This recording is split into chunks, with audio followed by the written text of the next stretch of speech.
Buenas tardes a todos. Y quiero comenzar, desde luego, mostrando en primer lugar mi agradecimiento a la Real Academia Asturiana de Jurisprudencia por invitarme a participar en estas jornadas.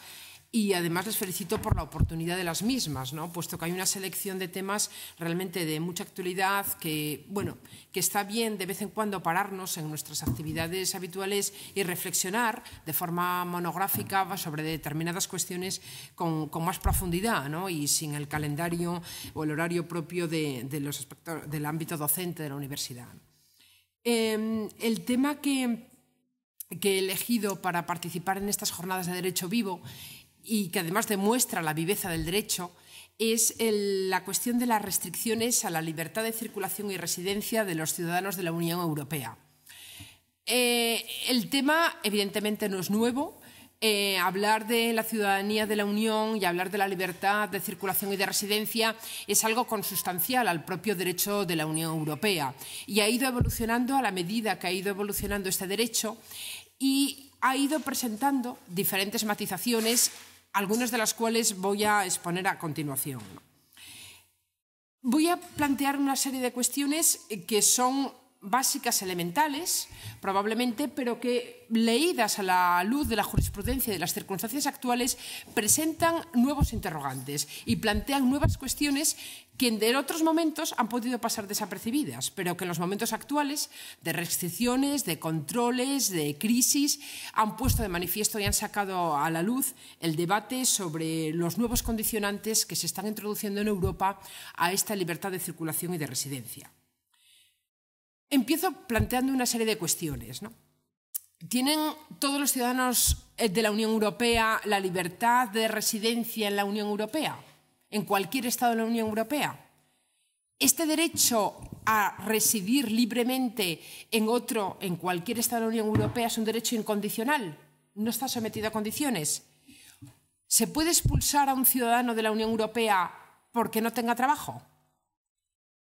¿Tiene garantizado cualquier ciudadano de la Unión Europea el derecho a buscar trabajo en otro Estado de la Unión Europea? ¿Podemos discriminar a los ciudadanos de la Unión Europea a la hora de otorgar prestaciones sociales o recursos de asistencia social o no? Estas son las preguntas que están encima de la mesa. Y estas son las preguntas a las que está intentando el Tribunal de Justicia, caso a caso, ir dando respuesta. A veces de forma un poco contradictoria entre sí misma, entre la propia jurisprudencia e incluso a veces de forma incluso contraria al marco normativo, a las normas que regulan este sector. Voy a manejar varias ideas que van a ir apareciendo al hilo de la exposición de los diferentes supuestos que voy a plantear. Una idea: el derecho de residencia en la Unión Europea está económicamente condicionado. No hay, por lo tanto, no es cierto que exista una libertad de residencia incondicional. Y lo iremos viendo caso a caso. Segunda idea: la prohibición de discriminación por razón de la nacionalidad, que es uno de los principios básicos también de la ciudadanía europea. Esta prohibición también está condicionada. Y está doblemente condicionada. Por una parte, esa prohibición solo afecta en aquellas cuestiones que formen parte del derecho de la Unión Europea, no en las que queden fuera del ámbito material de la Unión Europea. Y ya veremos que eso tiene consecuencias. Y la segunda condición es que la prohibición de discriminación por razón de la nacionalidad está limitada en la medida que otras disposiciones del derecho de la Unión la limiten. Y ya veremos que hay casos en los que se limita expresamente. Tercera idea: el tema del recurso o los recursos a las prestaciones sociales por parte de los ciudadanos de la Unión Europea. Aquí nos encontramos con un elemento muy importante. Si bien está establecida por una parte la libertad y el derecho de libre residencia en la Unión Europea, con los condicionantes que veremos, por otra parte, el tema de las prestaciones sociales y de la asistencia social es competencia de los Estados miembros. La Unión Europea ha asumido en esta materia una función de coordinación y una función absolutamente subsidiaria. Es decir, los Estados deciden el nivel de cobertura social que van a dar. Y eso, a su vez, puede condicionar la libre circulación y la libertad de residencia de los ciudadanos de la Unión. Por tanto, sobre la base de estos elementos, es sobre la base sobre las que se van a ir construyendo las restricciones legítimas o ilegítimas a la libertad de residencia en la Unión Europea. La exposición la voy a realizar siguiendo el siguiente esquema. En primer lugar, me voy a referir al contexto social y normativo en el que se mueve la libertad de circulación y residencia en la Unión Europea. En segundo lugar, expondré las categorías de residencia que hay en la Unión Europea, puesto que no es un concepto unívoco, sino que hay diferentes categorías. Y luego pasaré a exponer el contenido que tiene cada una de las categorías de ciudadanos dentro de la Unión Europea y el tratamiento que esto supone a la hora de ejercer esa posible libertad de residencia dentro de la Unión Europea.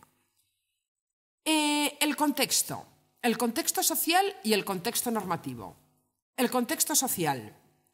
Según un estudio publicado a finales del año 2012, se calcula que 14 millones de ciudadanos de la Unión Europea residen en otro Estado diferente de la Unión Europea a su nacionalidad.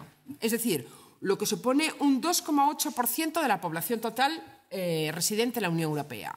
14 millones de ciudadanos, por lo tanto, residen en un Estado que no es el suyo propio. Lo cual, bueno, es un volumen, aunque porcentualmente no es significativo, desde el punto de vista en términos absolutos, pues bueno, es una cifra relevante.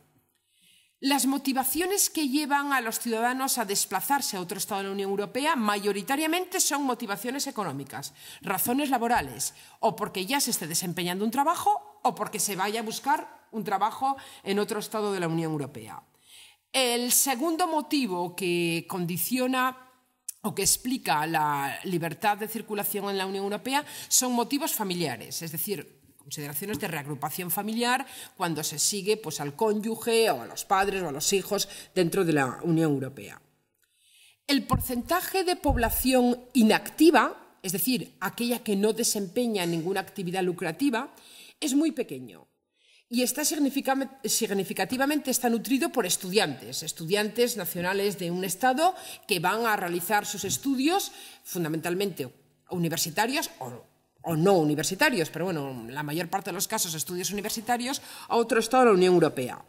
También se nutren de esta parte de la población inactiva, tenemos a los jubilados o demandantes de empleo. Pero básicamente, como digo, hasta ahora eran estudiantes y ahora también un incremento importante de demandantes de empleo a otro Estado. Si tuviéramos que hacer, que no nos corresponde, pero solo lo apunto como dato, un estudio sociológico de los movimientos poblacionales en el ámbito de la Unión Europea, fácilmente, con brocha gorda, podemos ver un movimiento norte-sur, en el sentido de la población, los movimientos migratorios del sur al norte son por motivos económicos, para realizar un trabajo, buscar un trabajo, y los movimientos migratorios norte-sur son ya por motivos no económicos, es decir, son residencias no lucrativas, fundamentalmente vinculadas a jubilaciones y demás, que vienen a pasar la última etapa de su vida a estados del sur en los que el clima y las condiciones pues, acompañan a esa última etapa de la vida, ¿no? Es decir, España en este sentido exporta trabajadores o demandantes de empleo e importa, permítaseme la expresión, pues los jubilados alemanes, ingleses que vienen a la Costa del Sol o a Baleares o a Canarias a vivir. Lo cual, bueno, desde el punto de vista no solo social, sino también desde el punto de vista jurídico, plantea cuestiones diversas. Se calcula, y esto es importante por lo que luego voy a decir, que en los estudios que se han realizado, y la Comisión presentó un estudio en el año 2013 en este sentido, que mayoritariamente las personas, los ciudadanos de la Unión que residen en otro Estado de la Unión son contribuyentes netos al sistema financiero del Estado de acogida. Es decir, dan más de lo que reciben a través de las contribuciones sociales, de los impuestos y de todas las obligaciones fiscales y de la seguridad social que están obligados a pagar. De tal manera que esto que se ha denominado el turismo social, es decir, el movimiento de población buscando un Estado de la Unión Europea que les dé una cobertura social adecuada sin desempeñar ningún tipo de trabajo, esto del turismo social no es un dato a día de hoy contrastado. Los estudios, como digo, estadísticos en la medida que se pueden hacer estadísticas en esta materia, así lo demuestran. Y, por lo tanto, no hay una relación directa entre el movimiento de la población a un Estado y el nivel de prestación de asistencia social que presta ese Estado, lo cual no quiere decir que pueda haber casos puntuales en los que así sea. Pero a día de hoy, si existe, es en un porcentaje mínimo. Por lo tanto, no hay una quiebra, digamos, de ningún Estado por el hecho de que haya un movimiento poblacional migratorio en su ámbito.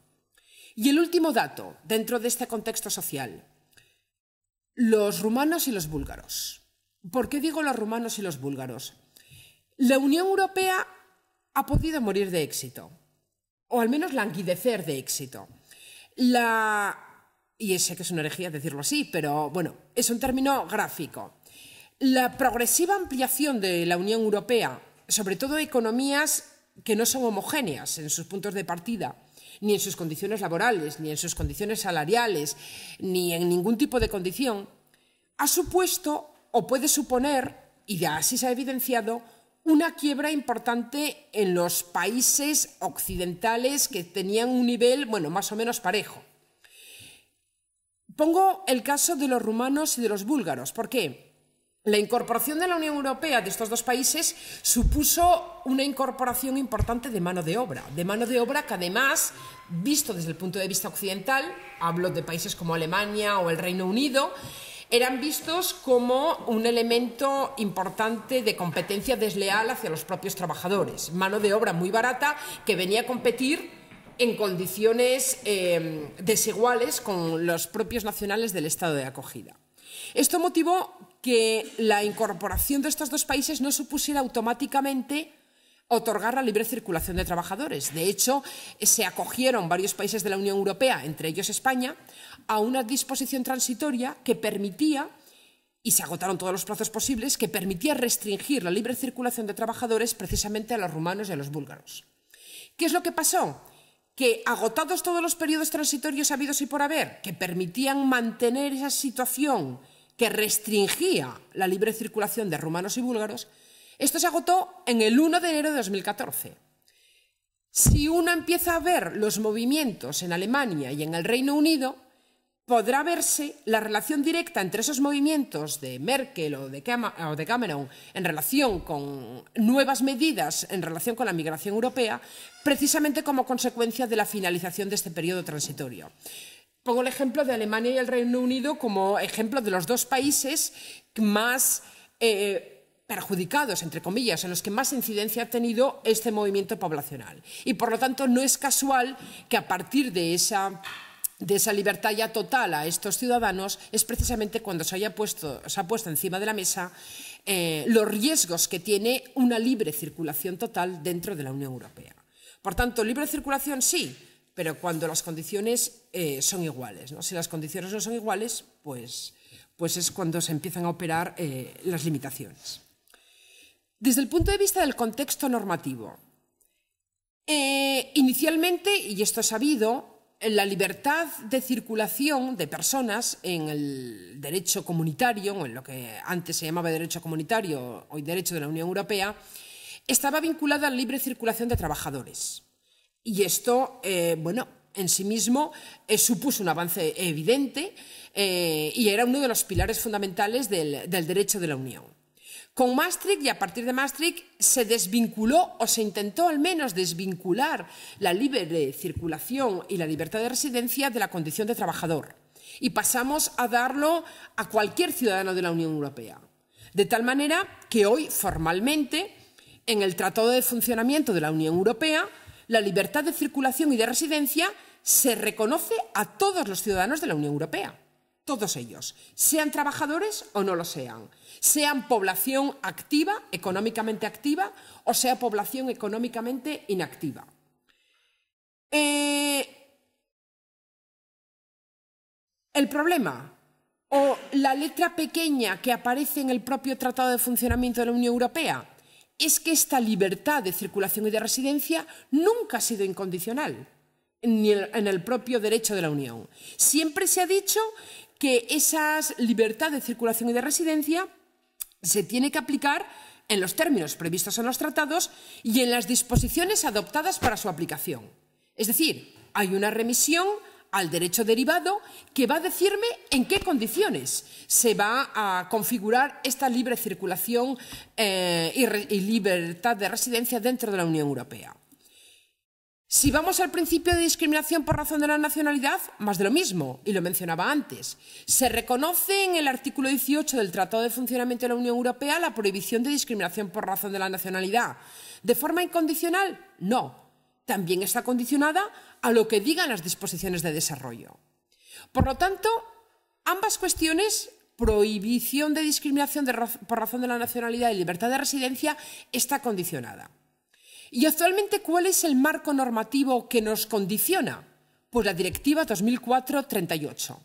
Ese es básicamente, luego, bueno, hay otras normativas más concretas, pero esencialmente esa directiva. La Directiva 2004/38, que es el marco a partir del cual vamos a ver realmente qué significa esto de que los ciudadanos de la Unión puedan residir libremente en otro Estado de la Unión Europea. Y ahí vamos a ver las condiciones.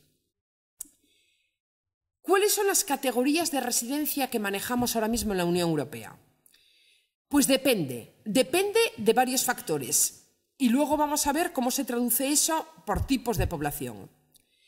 Un primer condicionante que explica las diferencias en el tratamiento de la residencia es el temporal. No es lo mismo una residencia hasta 3 meses en otro Estado de la Unión Europea que una residencia de más de 3 meses o que una residencia de más de 5 años. Hay 3 etapas dentro de la residencia dentro de la Unión Europea. Hasta 3 meses uno puede residir de forma incondicional en cualquier Estado de la Unión. No vas a poder pedir ningún recurso, como luego veremos, pero tú puedes vivir hasta 3 meses de forma incondicional en cualquier Estado de la Unión Europea. Si vas a residir más de 3 meses, se te va a exigir unos condicionantes económicos. Básicamente, lo veremos luego, o que seas trabajador o que tengas recursos suficientes para mantenerte. Es decir, que no tengas que pedir ayuda al Estado. Luego matizaré esto. Pero la residencia en cualquier país de la Unión Europea por más de 3 meses está económicamente condicionada. O eres trabajador o tienes recursos. Y, por supuesto, seguro de enfermedad, etc. Es decir, si tú eres sostenible por ti mismo, no hay ningún problema. En el momento que empieces a ser una carga para el Estado de acogida, empezarán tus problemas. Y la última etapa, la residencia de más de 5 años. En el momento en el que lleves residiendo más de 5 años en otro Estado de la Unión Europea, puedes adquirir la residencia permanente, lo cual significa, aparte de la adquisición de la nacionalidad, el mayor grado de integración que puedes tener en otro Estado de la Unión Europea. Cuando tienes residencia permanente, digamos que estás blindado frente a la expulsión y ya vuelve a ser una residencia incondicional, si llevas 5 años en ese Estado. Por tanto, primera categoría a la hora de ver los condicionantes de la residencia es el tiempo. Segunda categoría, la situación del ciudadano. Segundo criterio, la situación del ciudadano. ¿En función de qué? En función de que sea o económicamente activo o no lo sea. Utilizo terminología que se utiliza en el ámbito del derecho de la Unión Europea. Se habla del económicamente activo o económicamente inactivo. Bueno, puede ser cuestionable, pero es un término gráfico, ¿no? El económicamente activo es el trabajador. Si eres trabajador, como veremos, tienes una residencia incondicional y un acceso libre a todas las prestaciones en condiciones de igualdad. Si eres económicamente inactivo, es decir, estudiante o jubilado o miembro de la familia que no trabaja, puedes estar sujeto o vas a estar sujeto a condicionantes. Una situación intermedia, que luego explicaré, son los demandantes de empleo, porque no todos los demandantes de empleo en otro Estado están sometidos a las mismas condiciones ni tienen el mismo tratamiento. El tercer criterio que condiciona o explica el régimen de residencia en la Unión Europea, el acceso a las prestaciones sociales y, sobre todo, cuando hablamos del acceso a las prestaciones sociales, sobre todo el acceso a las prestaciones sociales no contributivas, sobre todo a lo que se denomina asistencia social. Y aquí, dependiendo de quién eres, podrás tener un acceso total o un acceso restringido. Si eres trabajador, tendrás un acceso a la asistencia social total, en las condiciones de igualdad a los nacionales del estado de acogida. Si eres residente permanente, es decir, si llevas más de 5 años en ese estado, lo mismo. Tendrás, en condiciones de igualdad, un acceso a las prestaciones sociales y a la asistencia social en el estado de acogida. ¿Dónde están los problemas? Los problemas están en los ciudadanos inactivos, en los ciudadanos económicamente inactivos. Y estos son los que van a ver condicionados su acceso a la asistencia social. Y la propia Directiva 2004 legitima y establece las posibilidades en las que se puede discriminar a los ciudadanos de la Unión en este ámbito. En concreto, para los ciudadanos económicamente inactivos, dentro de los 3 primeros meses en los que estén residiendo en otro estado, pueden quedar totalmente excluidos de la asistencia social. Y así lo establece el propio derecho de la Unión. No está ningún estado obligado a prestar asistencia social en los 3 primeros meses. Si reside más de 3 meses, ¿qué problema podemos tener con los inactivos? Que si acude a la asistencia social es que no tiene recursos. Y si no tiene recursos, a lo mejor es que no tiene derecho de residencia. Entonces, a lo mejor, en vez de darle la prestación social, hay que expulsarlo. Lo dejo ahí, luego volveré sobre eso.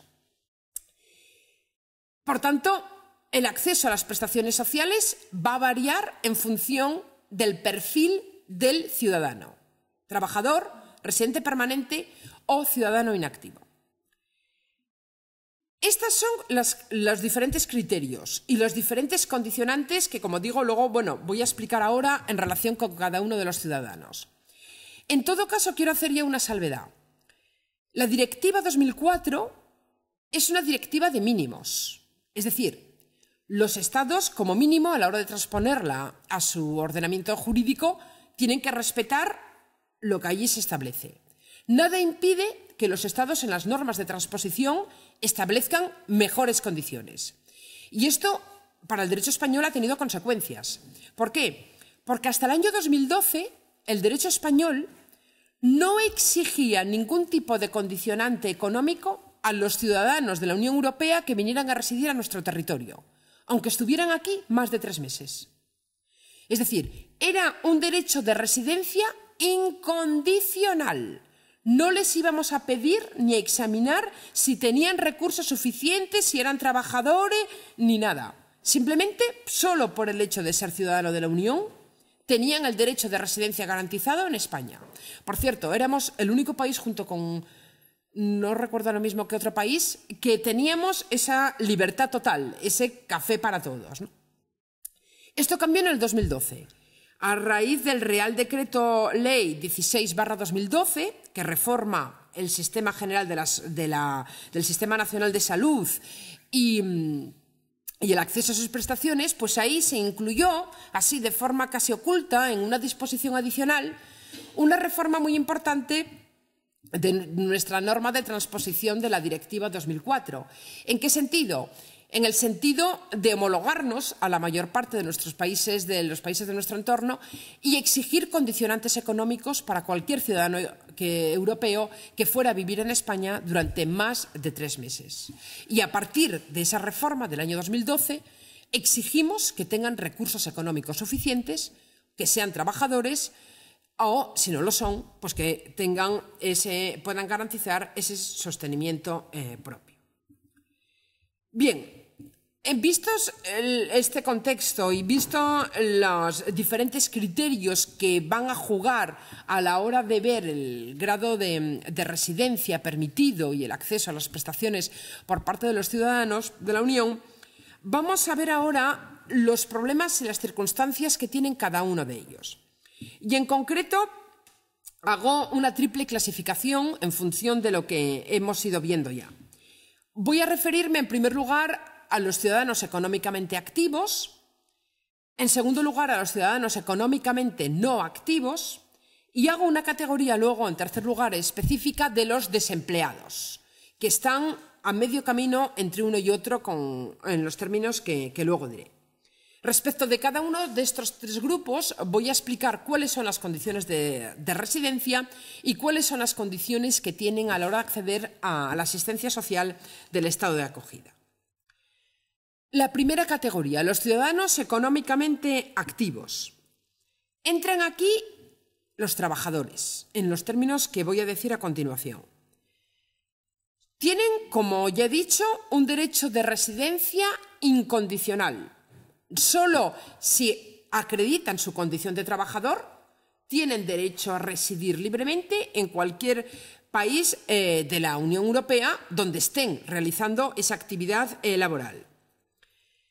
La condición de trabajador les da también acceso en condiciones de igualdad a todas las prestaciones sociales del estado de acogida, incluyendo la asistencia social, es decir, no solo a prestaciones contributivas, sino cualquier ayuda de subsistencia, aunque no sea contributiva, que tenga el estado de acogida. No hay, por lo tanto, discriminación posible en el ámbito del derecho de la Unión para los trabajadores.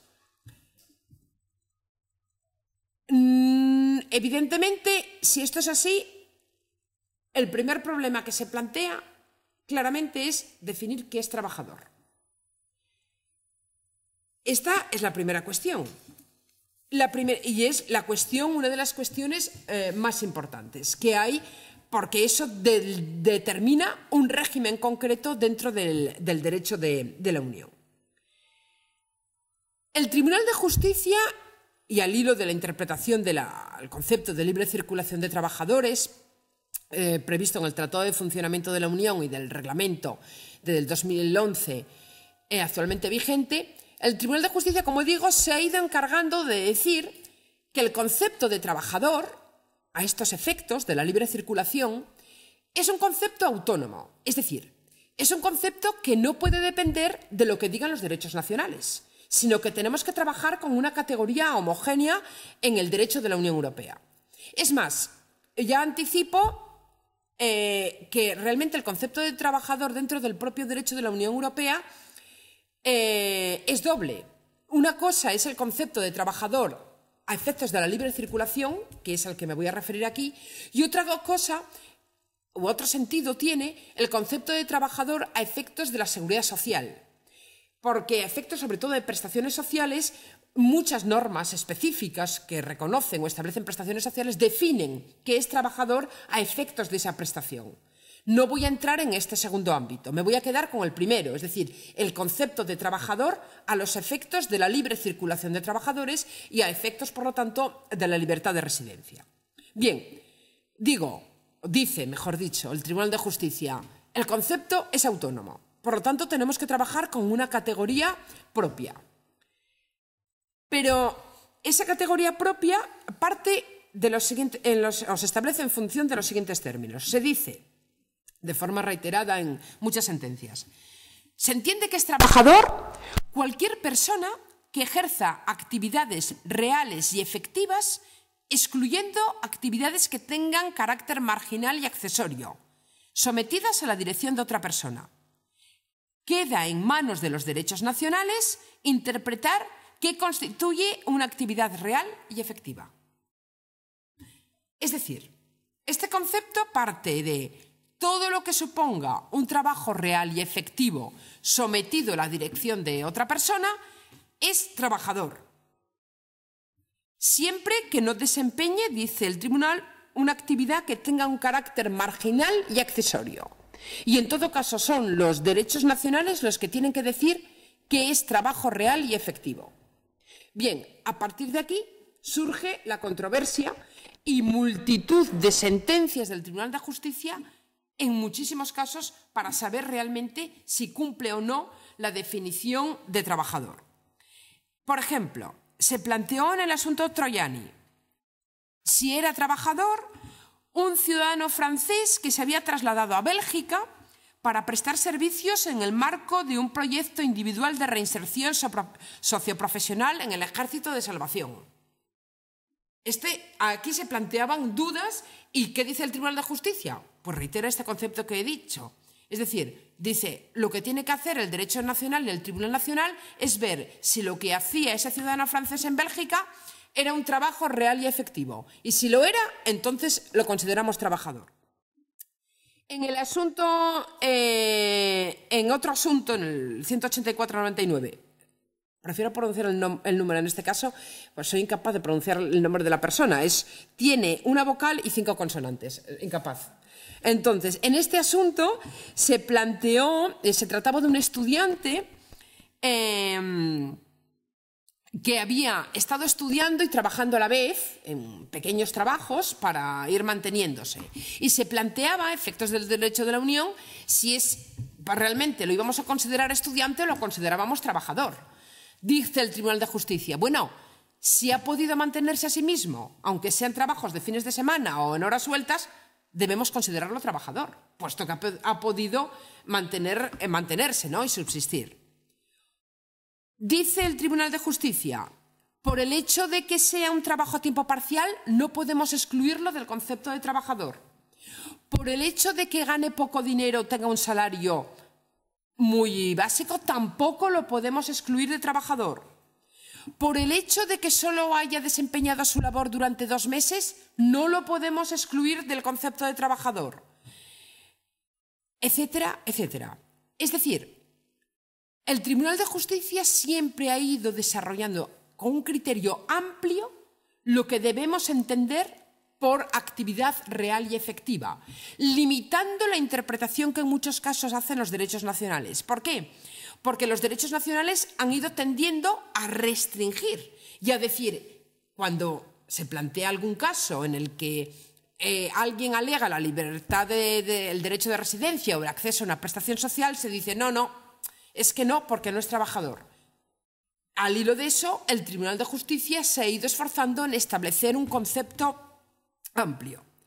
Esto tiene muchas consecuencias. ¿Por qué? Porque, por ejemplo, una de las líneas de reforma que apuntó el gobierno británico en las últimas fechas, precisamente es a la hora de restringir el concepto de trabajador. Y, de hecho, se baraja como una idea que en las propuestas en el ámbito del derecho británico, como digo, que excluir de la categoría de trabajador el que gane menos de 150 libras a la semana. Se dice, el que gane menos de 150 libras a la semana no va a ser trabajador. Consecuencia, si no es trabajador, no tiene la residencia garantizada. Consecuencia, si no tiene la residencia garantizada, no tiene derecho a las prestaciones sociales. Y digo yo, precisamente el que gane menos de 150 será el que más necesitará las prestaciones sociales, ¿no? Es decir, la precarización del trabajo se sanciona como no trabajo precisamente para no darle ayudas. Y este es uno de los elementos que actualmente, como digo, está en el gobierno británico. Una de las normas vigentes que está, por ejemplo, en los Países Bajos es que se entiende que para tener la categoría de trabajador, como mínimo, tiene que trabajarse 16 horas a la semana. Como mínimo, 16 horas a la semana. Si no, se entiende que no hay trabajador a estos efectos. ¿Qué diría el Tribunal de Justicia en este caso? Pues no lo sé. Dependerá de si esa jurisprudencia hubiera sido dictada hace unos años, así se dicta ahora, ¿no? Por esto que, como he sabido, el contexto ha ido cambiando. Pero bueno, mi idea o la idea que quiero transmitir es la relevancia que tiene la definición de trabajador y los márgenes en los que estos casos tienen los derechos nacionales, o que no tienen o no deberían tener, a la hora de definirlo. Dentro de esta idea del trabajador, no solo es trabajador el que está en activo, sino que el propio derecho de la Unión Europea garantiza la condición de trabajador en determinadas situaciones en las que no se está en activo. Y estos son supuestos, no quedan en manos de los derechos nacionales, sino que esto lo establece el propio derecho de la Unión Europea. Es decir, supuestos en los que se prolonga la categoría de trabajador. ¿Qué supuestos son estos? Fundamentalmente son supuestos en los que ya ha habido una vinculación laboral previa con el estado de acogida. Y estamos en los casos, por ejemplo, de incapacidad laboral transitoria, es decir, supuestos de bajas laborales por enfermedad profesional o por accidente del trabajo, o no necesariamente por enfermedad profesional o accidente del trabajo. Cualquier situación de baja laboral significa efectos de la libertad de residencia que se mantiene la condición de trabajador. También se mantiene la condición de trabajador en situaciones de bajas por maternidad. En cualquier supuesto de baja de maternidad se entiende que también se mantiene la condición de trabajador. Es decir, siempre que hayas tenido una vinculación laboral previa y estés en una situación temporal de baja, cabe prolongar esa situación. Bien, es cierto que luego no se establece temporalmente hasta cuándo, y ahí podrían plantearse algunos problemas. Pero en principio se mantiene, porque así lo expone el derecho de la Unión. También mantiene en la condición de trabajador algún tipo de demandantes de empleo. Luego me referiré a los demandantes de empleo. Solo apuntar ahora que hay un determinado perfil de demandantes de empleo que mantienen la condición de trabajador.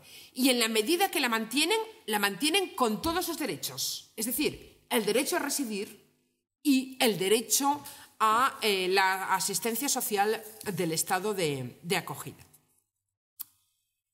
La segunda gran categoría, los ciudadanos no activos económicamente, es decir, aquellos que no están desempeñando una actividad lucrativa en el estado de acogida. ¿Qué condiciones tienen de residencia y qué condiciones tienen de acceso a la asistencia social?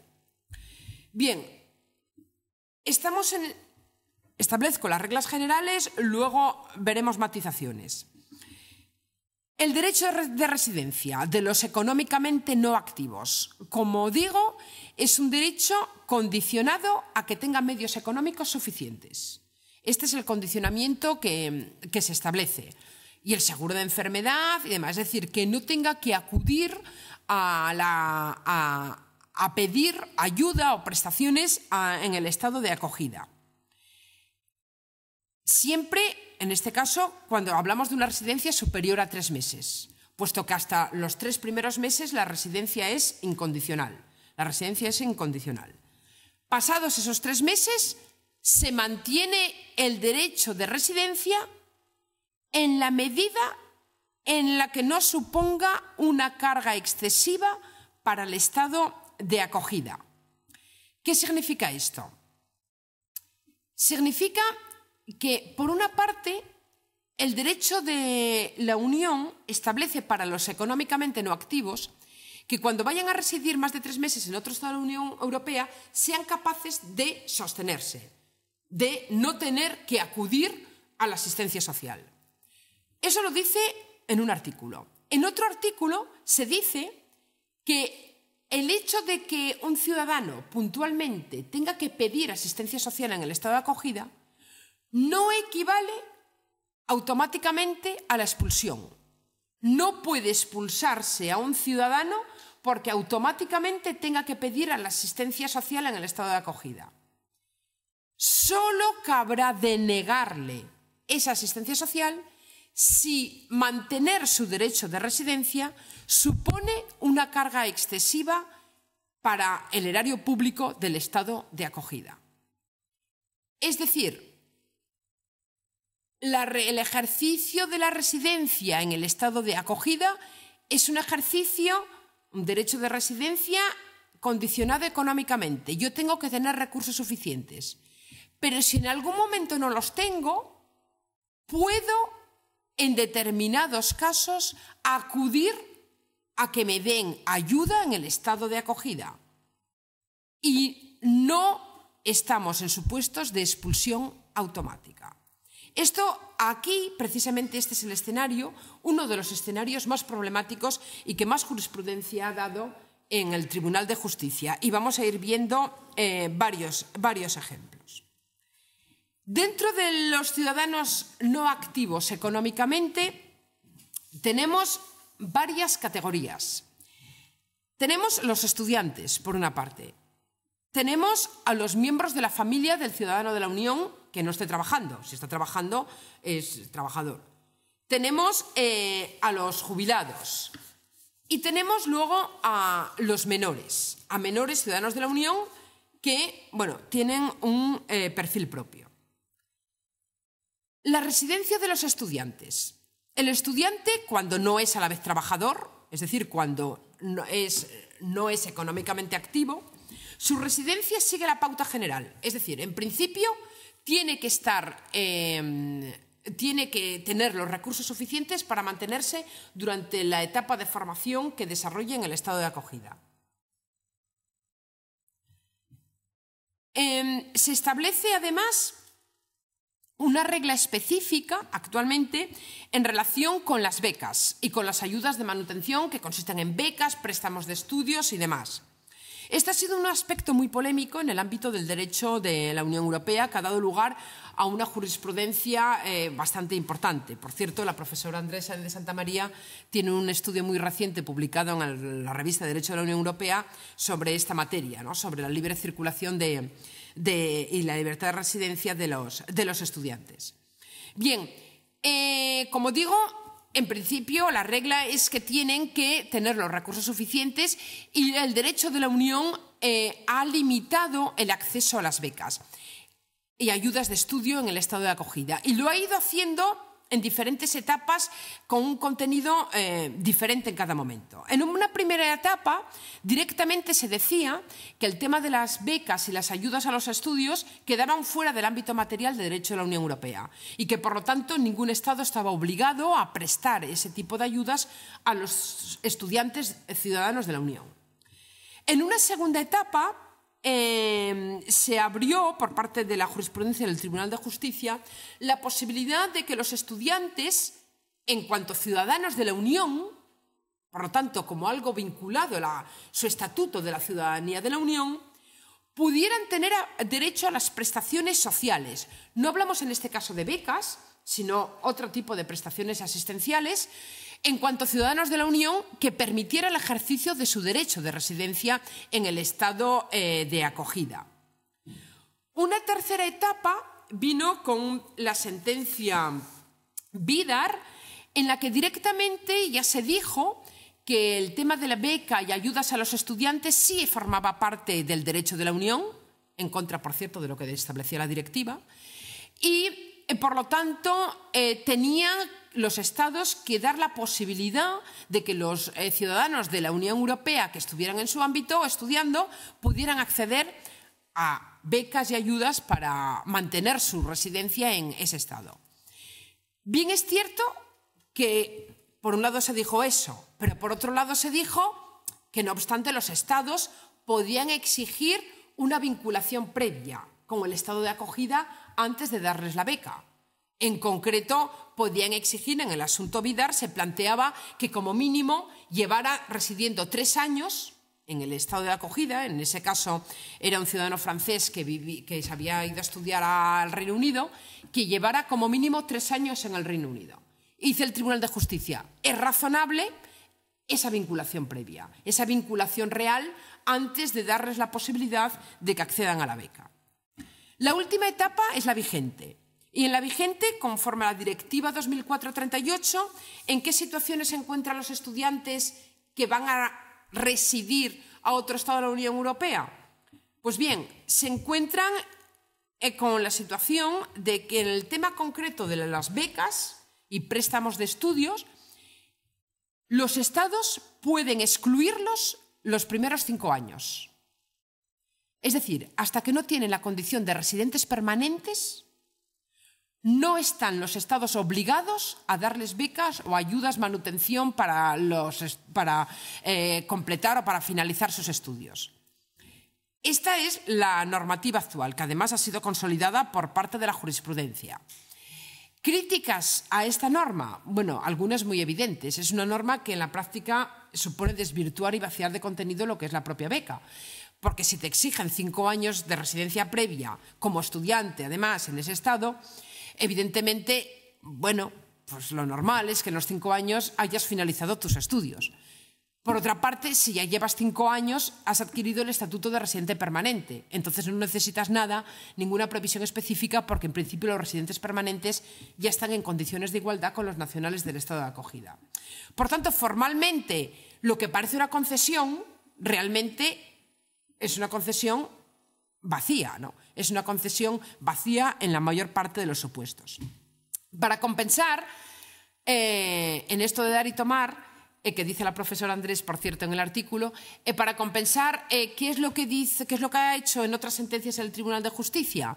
Restringir el concepto de beca y ayuda al estudio. Y, por ejemplo, en una sentencia de la Comisión contra Austria se dice que las tarifas de transporte reducidas que se pueden aplicar a estudiantes, eso no debemos entenderlo como beca o ayuda. Y, por lo tanto, ahí no cabría ningún tipo de discriminación y tendrían que tener derecho, desde el primer momento, solo por el hecho de estar matriculados en un centro educativo, a una tarifa reducida para el transporte.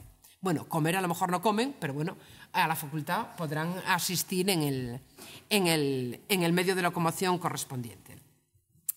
Segunda categoría de ciudadanos económicamente no activos, los miembros de la familia. Y en concreto aquí me refiero, cuando hablamos de miembros de la familia, hablamos de un tipo de personas muy concretas. Hablamos del cónyuge o de la pareja registrada, hablamos de los hijos menores de 21 años o mayores que estén a su cargo, o hablamos de los ascendientes en mayores de 65 años que también estén a su cargo. Pues bien, en la residencia como miembros no activos, es decir, personas que no están trabajando, sino que están simplemente acompañando al ciudadano de la Unión, el tratamiento que tienen estos miembros de la familia es siempre accesorio, bueno, siempre no, pero en una primera etapa, es accesorio respecto al ciudadano de la Unión del que dependen. Es decir, una francesa que esté casada con un alemán y que el alemán esté trabajando y la francesa no lo esté, o al revés, para que no haya cuestión de género, pues tiene exactamente el mismo tratamiento que tiene el ciudadano de la Unión al que acompaña. Esto quiere decir que el cónyuge, aunque no sea trabajador, si el ciudadano de la Unión, el otro cónyuge, sí lo es, se asimila, se trata de la misma manera, por accesoriedad, al miembro de la familia que al ciudadano de la Unión del que depende. Por tanto, hay un grupo de miembros de la familia inactivos que van a ser trabajadores, en el sentido de la libertad de residencia y en el sentido del acceso no restringido a la asistencia social del estado de acogida. Si no entra dentro de esa categoría, es decir, si el ciudadano de la Unión no es trabajador, pues tampoco lo serán los miembros de su familia y, por lo tanto, todos ellos estarán sometidos a las mismas condiciones. En general, el ciudadano de la Unión que quiera tener consigo a sus miembros de la familia será él el que tenga que hacerse cargo económicamente de todos los miembros de la familia en el estado de acogida. Los jubilados. Los jubilados tienen también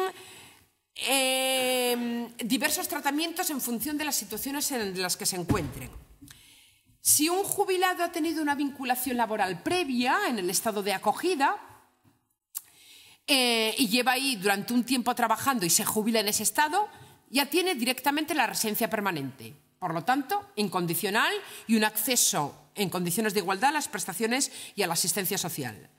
Si esta persona está en un supuesto de incapacidad permanente, de incapacidad permanente, si es por enfermedad profesional o accidente de trabajo, lo mismo, directamente tiene un derecho de residencia ya permanente en el estado de acogida. Y también lo tiene si, aunque no sea por accidente de trabajo o enfermedad profesional, si al menos ha vivido 2 años en el estado de acogida. En ese caso, si incurre en un supuesto de incapacidad permanente, directamente tendría la residencia permanente y, por lo tanto, una residencia incondicional. No nos importa lo que tenga de pensión, va a tener derecho a residir y, en su caso, a pedir las prestaciones adicionales que correspondan en el estado de acogida. Si no ha habido ninguna vinculación laboral previa, es decir, un alemán que se jubila y viene a vivir a España, le vamos a pedir que tenga recursos mínimos para vivir. Generalmente los tienen los alemanes que vienen a España. Otra cosa son los alemanes que se van a otros países. Por ejemplo, en el asunto Brey se planteó el problema de un matrimonio de alemanes, jubilados los dos, que tenían una pensión y vivían en Alemania, bueno, razonablemente, trasladaron su domicilio a Austria y se encontraron con, les perdieron una serie de prestaciones que antes les pagaba el Estado alemán y se encontraban que con las prestaciones que tenían, pues bueno, no podían mantener, digamos, su residencia en Austria. ¿Qué se dice en ese supuesto? Pues bien, en ese supuesto se dice, claro, es que sois ciudadanos económicamente no activos, no habéis trabajado nunca en Austria. Dice la norma austriaca. Decía la norma austríaca que se llevó al Tribunal de Justicia, cualquier ciudadano de la Unión que vaya a pedir asistencia social a una autoridad austríaca se entiende que ha perdido el derecho de residencia y, por lo tanto, son susceptibles de expulsión, en este caso Alemania. El asunto llegó al Tribunal de Justicia. ¿Qué dice el Tribunal de Justicia? Dice, no. Es cierto que los económicamente inactivos tienen que tener recursos suficientes, pero el hecho de que tengan que pedir asistencia social puntualmente no significa que incurran en un supuesto automático de expulsión. Hay que hacer el test de la sostenibilidad, el test de si es o no una carga excesiva para el Estado austriaco. Es decir, hay que ver lo que piden, la cantidad, por ejemplo, de dinero que piden. Hay que ver si es por un tiempo determinado o va a ser de forma indefinida, etc. No cabe, por lo tanto, ese es un ejemplo de norma, esta norma austríaca, directamente contraria al derecho de la Unión. Por lo tanto, residencia económicamente condicionada, sí, pero ojo, económicamente condicionada con unos matices. Y la última categoría de inactivos, ciudadanos económicamente inactivos, los menores. ¿Qué problemática concreta plantean los menores? Dice, bueno, si generalmente están con sus padres, pues bueno, lo que les pasa a los padres, ¿no? Generalmente es así. Pero se pueden plantear algunos problemas concretos. En concreto, ¿qué pasa con un ciudadano de la Unión? En el asunto Ruiz Zambrano, por ejemplo, un matrimonio de colombianos que viven en Bélgica, se les deniega el asilo, se les deniega la residencia en Bélgica, pero resulta que tienen 2 hijos, bueno, tenían 3, pero 2 de ellos eran belgas. Las autoridades belgas les deniegan porque no tienen recursos suficientes, son nacionales, en este caso, de terceros países, eran colombianos, dicen, no tenéis derecho de residencia en Bélgica porque no cumplís las condiciones económicas y demás. ¿Qué ocurre ahí? Ahí lo que ocurre es que la expulsión de los colombianos significa expulsar al niño. Porque, claro, eran a sus hijos, los hijos siguen el estatuto de los padres. ¿Qué dijo el Tribunal de Justicia? En ese caso dice, no. Es que el ejercicio de la ciudadanía significa la residencia de los menores y de aquellos que estén sosteniendo a los menores, porque si no, indirectamente estás expulsando al menor del territorio de la Unión Europea. Y, por lo tanto, por accesoriedad, tienen derecho de residencia los progenitores que estén sosteniendo a dicho menor. Esto se planteó en relación con nacionales de terceros países, como digo, en el asunto Ruiz Zambrano. También se ha planteado en otro caso, en el asunto Alopka, que además aquí se daba otro condicionante, que era un menor francés que vivía en Luxemburgo. Los padres eran nacionales de Togo. Bueno, como veis, el supuesto tiene su cosa. Pedían los padres la residencia en Luxemburgo. El niño era francés. Y se dice, por parte del Tribunal de Justicia, daremos la residencia a los padres en la medida en que el niño francés tenga derecho de residencia en Luxemburgo. Porque, claro, aquí no es lo mismo que antes. No es lo mismo un niño belga en Bélgica que un niño francés en Luxemburgo. Lo que garantiza la ciudadanía de la Unión es que tú tienes derecho a residir en la Unión Europea, pero no necesariamente el derecho a residir en otro Estado de la Unión Europea.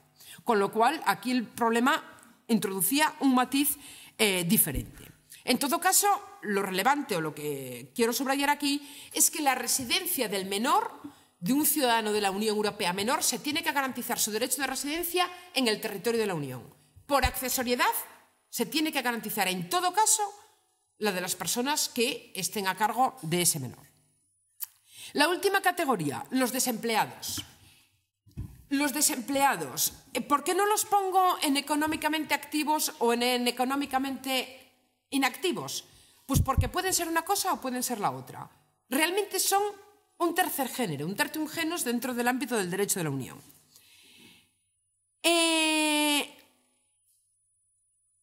La libre circulación en el ámbito de la Unión Europea garantiza la libertad de circulación de cualquier ciudadano para buscar empleo en otro Estado de la Unión Europea. La libertad de circulación está garantizada en todo caso. ¿Qué pasa con el derecho de residencia? Dice el Tratado de Funcionamiento de la Unión Europea y el Reglamento de Libre Circulación de Trabajadores. También está garantizado, y así lo ha dicho el Tribunal de Justicia en muchos casos, el derecho a residir en otro Estado de la Unión Europea para buscar empleo. Es decir, no solo es que pueda desplazarme puntualmente para responder a una oferta de trabajo a otro país de la Unión Europea, sino que el propio derecho de la Unión me garantiza, en los términos que voy a indicar, me garantiza el derecho a buscar empleo en otro, el derecho a residir para buscar empleo en otro Estado de la Unión. Bien, dentro de los desempleados, de los demandantes de empleo, a su vez tenemos que hacer una distinción en función de si es un parado, un desempleado que ha trabajado previamente en el Estado de acogida o si es un desempleado que directamente va a otro país de la Unión a buscar su primer empleo, sin haber trabajado previamente en el Estado de acogida. El tratamiento no es el mismo y las consecuencias, por tanto, no son las mismas. En el primer supuesto, es decir, el perfil, un trabajador español que está trabajando en Alemania, que lleva trabajando un tiempo, lleva trabajando un año de camarero, por ejemplo, y se queda al paro. Pues bien, en ese caso, mientras siga buscando empleo, es decir, mientras se inscriba a la oficina de empleo correspondiente y cumpla los requisitos que marca el derecho alemán para buscar empleo, se le sigue considerando trabajador. Trabajador con todas las consecuencias. Es decir, un derecho de residencia en ese país y un derecho a la asistencia social sin discriminación en ese país. Esto, como regla general, si ha trabajado al menos un año.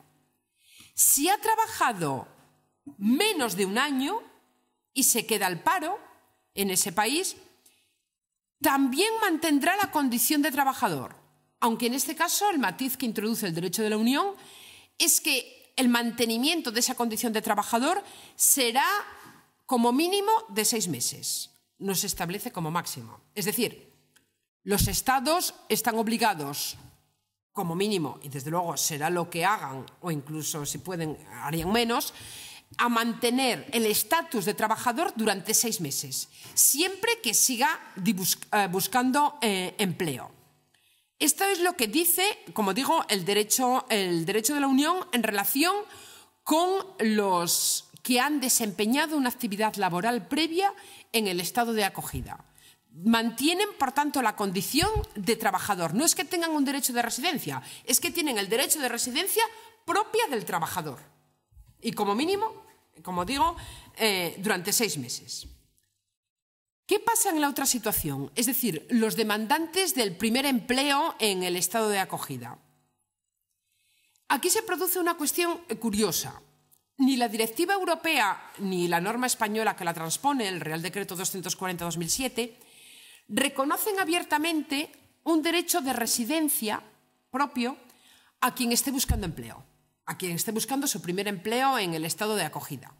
No se dice en ningún sitio tienen derecho de residencia en España o tienen derecho de residencia en otro país de la Unión Europea el que esté buscando un empleo mientras lo siga buscando. Se dice a sensu contrario. Es decir, este derecho de residencia lo derivamos de una norma que dice que no puede expulsarse a ningún demandante de empleo mientras demuestre que sigue buscando empleo y que tiene posibilidades reales de encontrarlo. Esto es lo que dice la norma. Es decir, positivamente no establezco un derecho de residencia, pero sí lo derivo negativamente. en el sentido de que si no lo puedo expulsar, mientras me demuestre que está buscando activamente empleo, entonces significa que tiene un derecho de residencia, ¿no? Un derecho de residencia en la medida que no lo puedo expulsar. ¿Cuál es el problema? El problema es que en este caso lo que no garantiza el derecho de la Unión es la asistencia social. Es decir, tú tienes derecho a residir en otro estado para buscar un trabajo. Mientras demuestres que estás buscando el trabajo y que estás contestando las ofertas de empleo, que estás inscrito en la oficina correspondiente, que estás haciendo los cursos o cursillos que te demandan, mientras demuestres todo eso, tienes un derecho de residencia. Lo que no tienes, porque así está establecido en el derecho de la Unión, es un derecho a la asistencia social. Es decir, a que encima te den ayudas para subsistir. Esto es lo que dice el derecho de la Unión. Ahora bien, el Tribunal de Justicia, que en toda esta materia siempre ha jugado un papel bastante progresista, al menos hasta hace un tiempo, ha restringido el concepto de lo que es asistencia social y dice, ojo, eso no significa que estos que demandan empleo no tengan derecho a las ayudas de reinserción laboral. Es decir, si el derecho del estado de acogida tiene medidas concretas, ayudas para la reinserción laboral, eso forma parte del derecho a buscar empleo. Y si forma parte del derecho a buscar empleo, tiene que estar garantizado para los ciudadanos de la Unión, puesto que estos tienen derecho a buscar empleo en otro Estado de la Unión. Me diréis o pensaréis, ¿y dónde está la frontera entre lo que es asistencia social y lo que son ayudas a la reinserción laboral? Pues la frontera es difícil. El Tribunal de Justicia nuevamente ha ido estableciendo pautas. Ha ido estableciendo pautas para definir lo que es asistencia social propiamente dicha de lo que es ayuda a la reinserción laboral. En un caso no tendrían derecho, en el otro caso sí. Se ha ido interpretando también de forma amplia. Se entiende que por reinserción laboral, en la medida en la que esa norma esté vinculada a la aptitud para trabajar o se exijan determinadas condiciones profesionales, se entiende que eso es una ayuda a la reinserción y, por lo tanto, tiene que proporcionarse a los extranjeros. ¿Tiene que proporcionarse a los extranjeros en todo caso? No. Nuevamente, el Estado puede exigir una vinculación real con el mercado de trabajo. Dicho de otra manera, puede establecer un periodo de carencia previo que diga, no, es que hasta que no me demuestre que realmente se ha incorporado o quiere incorporarse a mi mercado, no le voy a dar la ayuda. ¿Como freno a qué? Como freno en este caso sí al turismo social. Es decir, esa exigencia de vinculación previa que generalmente se traduce en una residencia previa de 3 meses en el estado de acogida, generalmente, en otros casos se quiere establecer más, es una exigencia que ha legitimado a día de hoy el Tribunal de Justicia antes de conceder la ayuda a la reinserción laboral al ciudadano de la Unión. Finalmente, tenemos a los desempleados que no son demandantes de empleo. Directamente, una persona que no trabaja, que vive en otro país de la Unión Europea y que no está desempeñando ni actividad laboral ni es demandante activo de empleo, no está inscrito en la oficina ni busca trabajo. Y pide una ayuda para mantenerse en ese estado. ¿Qué va a decir o qué ha dicho el Tribunal de Justicia? Sentencia Dano, que se ha dictado en noviembre del 2014, hace nada. Ciudadana rumana, que llevaba viviendo en Alemania más de 3 años con su hijo rumano. Durante un primer momento vivió con su hermana, que le ayudaba en temas de alojamiento y manutención. Nunca trabajó ni nunca buscó trabajo. Debió de enemistarse con su hermana, esta parte no se cuenta en la sentencia, pero algún problema debió de haber. La cuestión es que en un momento dado dejó de tener recursos y directamente fue a pedir la ayuda de seguro básico de empleo, que más o menos se llama así en el Código de la Seguridad Social alemán, para mantenerse en Alemania. Se le denegó. Llegó al Tribunal de Justicia. ¿Qué dice el Tribunal de Justicia? Dice, hombre, esto ya es un caso extremo, en el sentido que nos encontramos con un ciudadano económicamente inactivo, que no es demandante de empleo, que no tiene recursos, que nunca ha trabajado ni ha mostrado una voluntad para trabajar. En este caso se entiende automáticamente que no tiene derecho de residencia. Si no tiene derecho de residencia, dice, es legítimo que se le denieguen las prestaciones sociales. Lo que no dice, pero que es la siguiente pregunta, ¿y las vamos a expulsar? Porque claro, la consecuencia es que si hemos dicho que no tiene derecho de residencia y le hemos denegado la asistencia social en el estado de acogida, el siguiente paso es la expulsión. Y acabo, o entro en la última parte de esta intervención. ¿Cabe expulsar a un ciudadano de la Unión Europea por falta de recursos económicos? La respuesta es sí, pero no en todo caso. No si es trabajador, con todo lo que hemos dicho antes sobre el concepto de trabajador. No si es demandante activo de empleo. En los demás supuestos podemos expulsarlos, pero el recurso automático a la asistencia social no significa que haya perdido el derecho de residencia, sino que tenemos que hacer este análisis del test de si es sostenible o no para el erario público. Entramos aquí en el margen que tienen los derechos nacionales a la hora de interpretar lo que es sostenible y lo que es no. Dice el Tribunal de Justicia y dice el propio Derecho de la Unión, no se pueden hacer exclusiones generalizadas. Tenemos que hacer análisis individualizados. No cabe automáticamente ninguna norma que diga voy a expulsar a un ciudadano de la Unión porque no tenga recursos. No cabe ni siquiera poner un importe fijo. Es decir, una norma que dijera el que gane menos de 1.000 euros no, se entiende que no tiene recursos y lo vamos a expulsar. No. Incluso la norma española, la orden presidencial en la materia, lo indica bien. Es decir, se establece un baremo, pero ese baremo se dice, en todo caso hay que mirar la situación particular. Es decir, no caben exclusiones automatizadas. Si estamos en un caso como el supuesto de la señora Dano, que es un supuesto ya extremo, probablemente ahí se legitime o se pueda justificar la expulsión. ¿Por qué? Porque, claro, hablamos ahí de un perfil de una persona que no ha aportado, ni aporta, ni pretende aportar nada en el estado de acogida. Entramos aquí en los condicionantes a los que me refería al principio. ¿Existe libertad de residencia en la Unión Europea? Sí.